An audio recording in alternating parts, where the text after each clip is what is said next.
Welcome to my channel.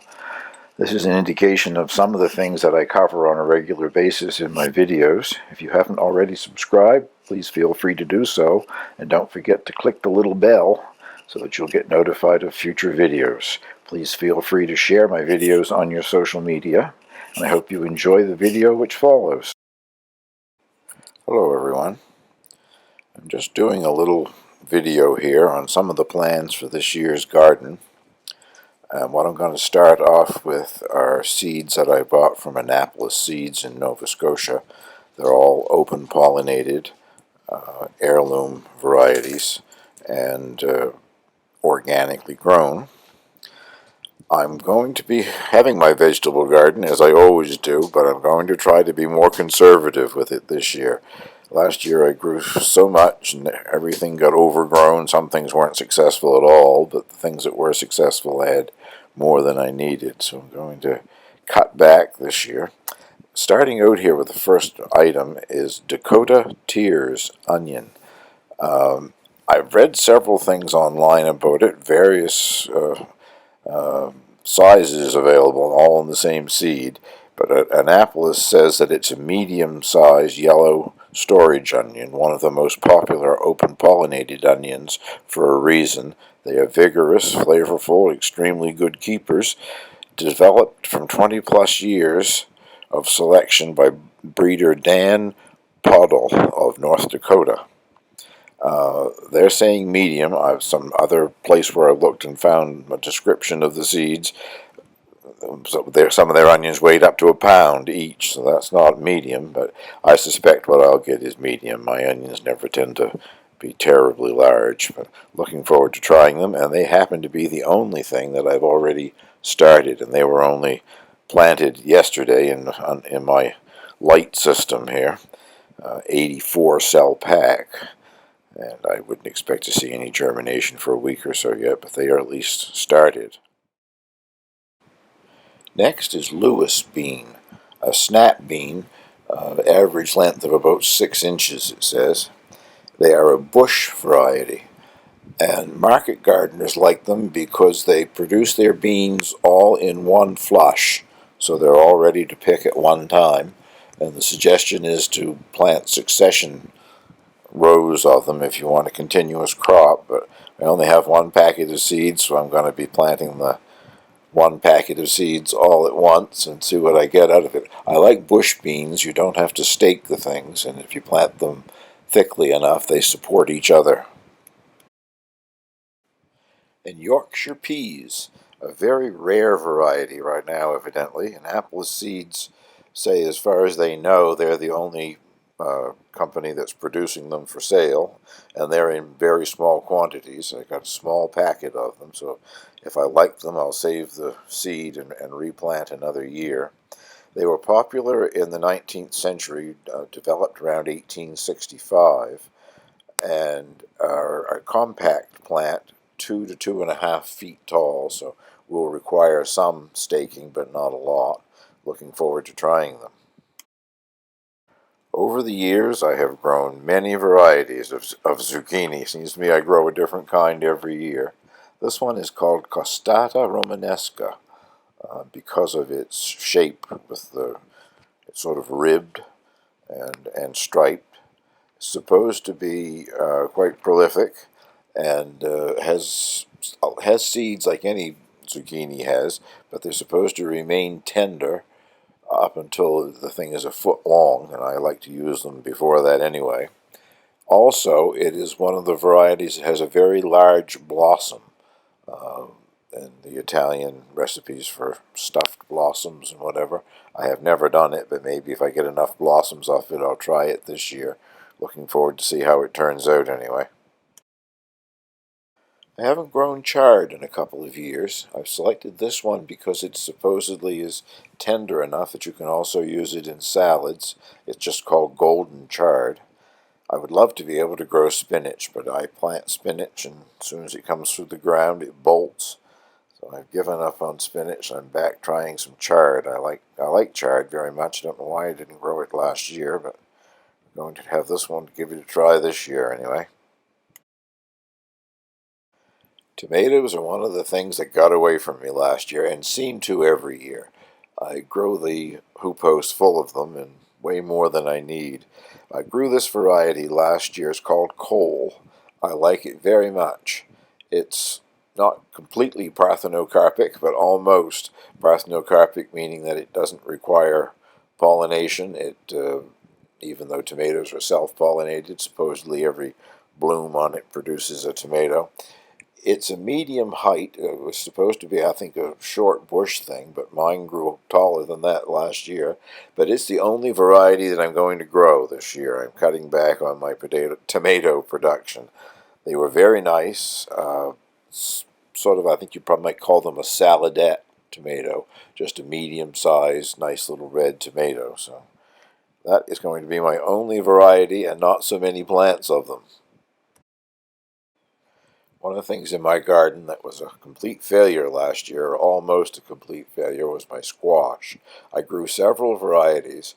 There was nothing wrong with the seeds or the plants, it was me.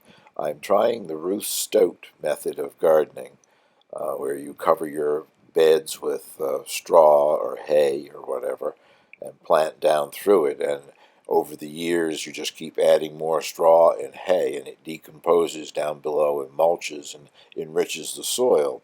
Well, what I wasn't counting on, I guess, is our short season here. It takes several years here for things to really decompose and compost because of our very short season and long cold winters. So I started giving them additional fertilizer halfway through the summer, and the plants really picked up, but it was too late in the year to develop very much. So back at it, trying squash once again this year. This is red curry squash, which I haven't grown in a number of years. I really like it. It's a small squash, maybe a pound or two. Also called red curry pumpkin, depending on who's growing it, I guess, pumpkin or a squash. But it's good as just a vegetable eaten like you would any squash, roasted or steamed or whatever. Also makes an excellent soup. There's an Asian type soup with coconut milk in it, and whatever made with the squash is delicious. So I'm looking forward to having at least a small crop of those this summer. This is baby blue Hubbard, a smaller version of the blue Hubbard squash. The standard blue Hubbard squash can weigh up to 25 or 30 pounds, and my season here is too short to grow the standard one. I did try this last summer. It was one of my failures.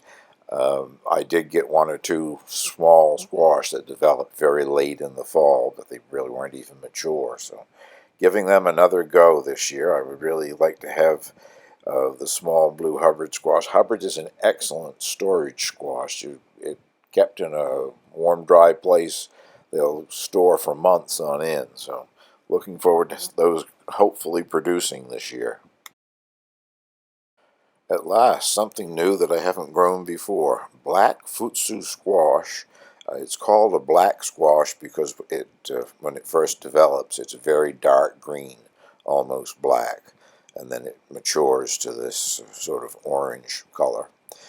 Related to the butternut squash, a Japanese variety, they say an excellent storage squash, and even if they haven't completely ripened in the fall, they will ripen in the house. So anxious to give it a try.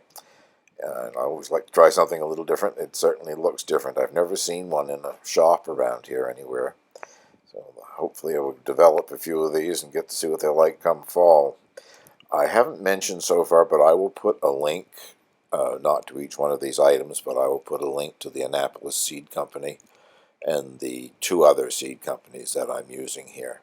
But this concludes the order from the Annapolis Seed Company, and now I have one item that came from Johnny's.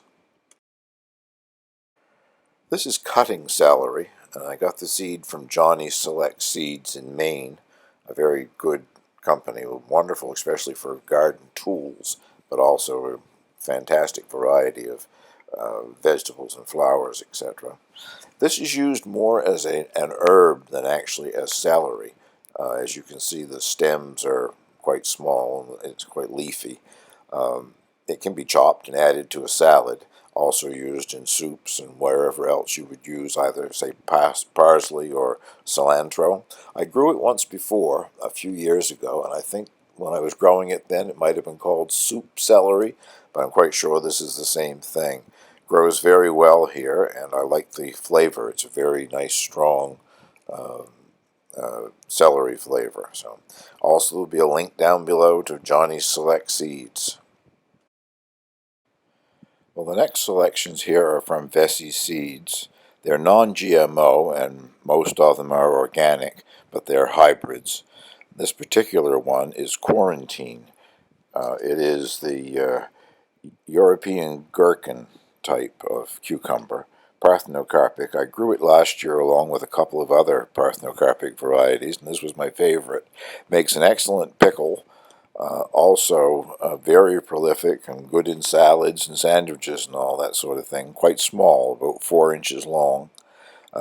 Relatively spiny also, as you probably can see in that photograph, but they rub off quite easily under the tap with your hands, and you're left with a nice edible cucumber. So I look forward to growing these again.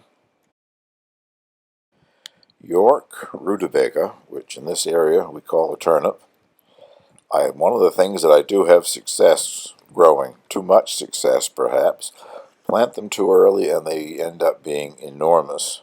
So this year I am saving a spot in the garden with nothing in it until I'm ready to plant my rutabagas, my turnips. In the past I've waited for peas or beans or something to finish, and anyway, never worked out very well. I end up growing things that are 5 or 6 pounds in weight. And I want a much smaller one, pound or even smaller would be wonderful.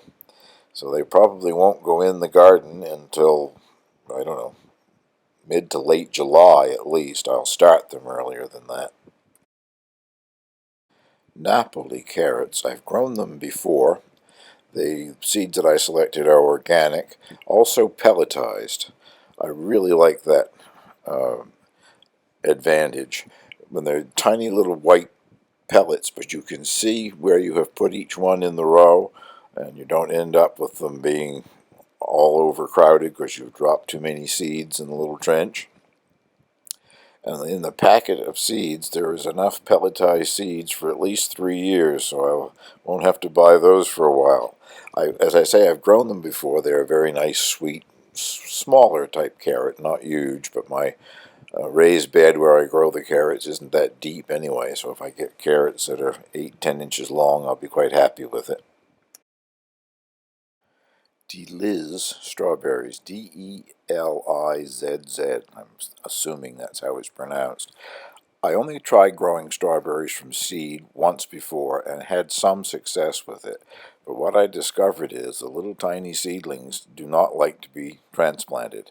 I grew them on in one little pot and then tried digging them out and putting them in individual pots, and most of them did not survive.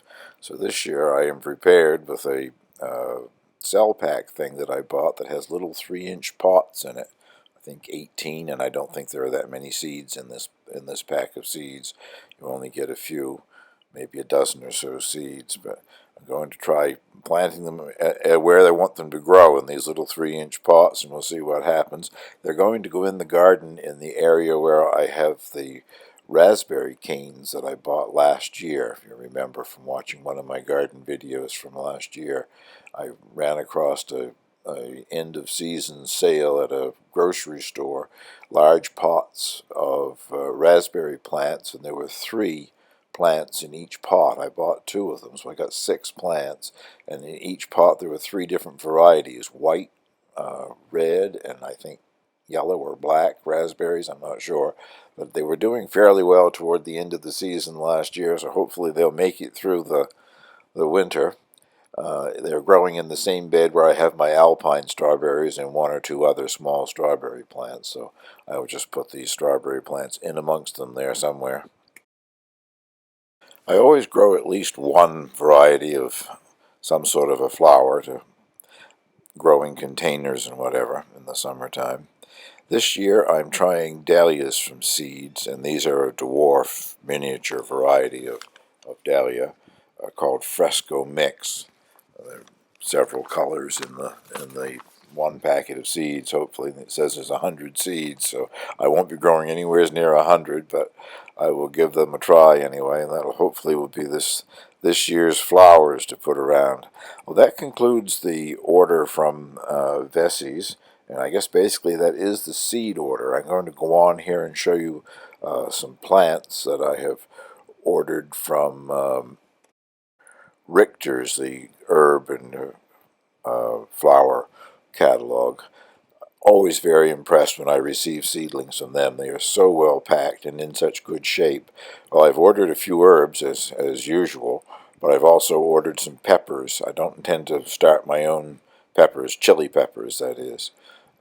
So I'll show you now what I've got coming, hopefully from Richter's later on this spring. Also, I plan to do a little bit of shopping at local garden centers. I want to maybe grow some broccoli or cauliflower or cabbage, but I don't want a lot of it, so a small flat of it bought from a garden center will do. Well, the first couple of things here are herbs. Good thing to order when you're ordering from an herb company. The first one is just the standard Genovese basil. Have to have basil if you've got tomatoes. Both of these herbs are going to be grown in an elevated container garden that's on my front deck. Remember seeing it or not, I've had it for about 3 years now. I decided this year I will grow just herbs in it. Next one here is just a standard chives. I have an Asian chives growing inside the hoop hose. Wondered if it might be too delicate to grow outside, but it does very well in the hoop hose. But it is, the stems on it, the greens that you eat, are almost the size of green onions. Very good, tasty, mild. I really like it. But I just decided I'd also like to have some of the old standard chives again in the garden. I've had it many times in the past, and it lasts quite a few years, and all of a sudden it vanishes. The next three plants are chili peppers, varying degrees of heat. This one is called Bishop's Crown. I have never grown it. I've never actually ever seen it in a store around here or anything. I think it's a fairly hot chili. I've seen it grown by many of the gardeners that I follow on YouTube, so I've got a plant or two coming here from Richter's. I'll give it a try in the hoop house and see what I get out of it this summer. The next one here is cayenne. I guess a lot of people consider that to be quite hot. It's sort of mid-range in the heat for chilies. The last time I grew them out in my garden. I don't think I even had the hoop house then. And they did very well. I had lots of nice red chilies. I went out to pick them in early fall. I was going to make, I don't know, probably a pickled relish or something like that. They were all gone. Near as I could tell, the wild rabbits liked my cayenne, so I now grow my chilies inside the hoop house. This year I'll be growing a few plants of cayenne again. And last in the chilies is just the standard jalapeno, milder of the chilies. I like them very much. You can use them in a lot of different dishes, and they impart a bit of heat, but they're not painful to eat anyway. And last but not least, in this update on what I hope to be growing in the garden, Japanese eggplant. Once again, I'm going to try growing eggplant. I grow beautiful plants, lots of flowers, and get no eggplant. So, I don't know. I haven't grown this particular variety before, but hopefully it'll be a little more successful and I will get some actual eggplants out of it this year. Well, thank you very much for watching. I hope you found this at least a little bit on the interesting side. I'll get this uploaded to YouTube.